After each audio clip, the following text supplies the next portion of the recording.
Druhý bod si ešte pozrieme potom v ďalšom vstupe, pretože ten je veľmi dlhý. Budeme sa venovať tomu, ak ste známy hudobník alebo kapela a ste obdarovaní, tak aby ste sa vy mohli napríklad dozvedieť, čo to musíte spraviť na to, aby sa vaša hudba mohla dostať do uší aj ostatným ľuďom.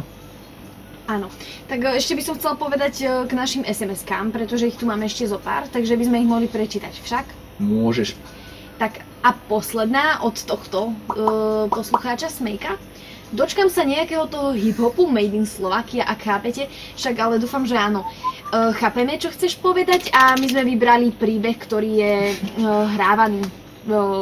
Áno, nie je to P9. Hľadám príbeh a skoro som začal hľadať Perníkovú chalúbku. Je to zaujímavé spojenie. Ahoj frontiaci, prosím zahrajte niečo od Desmodu pre môjho števka, ktorý pracuje, ktorého milujem. A pre všetkých, čo počúvajú, samozrejme aj pre vás dík od M. M. podpísaný. Zdravíčko všetkým, čo počúvajú. Zahrajte prosím John Marks Insanity. Strašne moc dík. Aha, jasne, strašne moc dík. Ja že ju máme strašne moc zahrať tú skladbu. Trošku sa nám pletie jazyk, ale to prejde, pretože my máme len v podstate málo vstupov, ktoré by nám donútili sa viac rozviazať jazykom.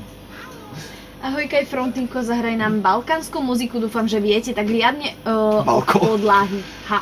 Počúvame a čakáme to Gabi, Moni, Silva a Ekrem. Moc vám díky napred, pa. No, chápeme sa, dúfam.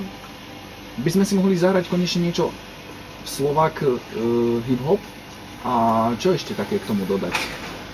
Že toto asi bude náš príbeh. To bude náš príbeh a myslím, že aj venujeme konkrétne Smejkovi Forever.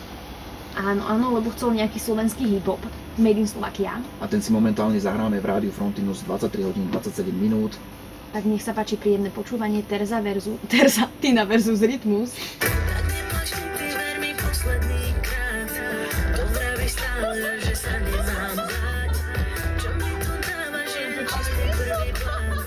Riešim len hudbu, ale s tebou spávam.